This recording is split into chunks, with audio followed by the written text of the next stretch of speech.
LC ਦੇ ਵਰਗਾ ਸੀ ਜੁੱਸਾ ਜੱਟ ਦਾ, ਰੰਗ ਜਵਾਤਾ ਜੇ ਸਵਰਾਜ ਵਰਗਾ।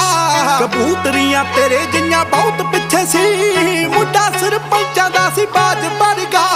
ਚੜੀ ਸੀ ਜ਼ਬਾਨੀ ਪੈਟਰੋਲ ਵਰਗੀ, ਲਿਸ਼ਕਦਾ ਸੀਗਾ ਤੇਰੇ ਗੋਟੇ ਨਾਲ ਦਾ। ਤੇਰੇ ਹੁਸਨ ਦੀ ਮੇਰੀ ਚੱਲੀ ਪੁਰੇ ਵਰਗੀ, ਜੱਟ ਜੜੋਂ ਪੱਟ ਤਾਂ ਬਰੋਟੇ ਨਾਲ ਦਾ।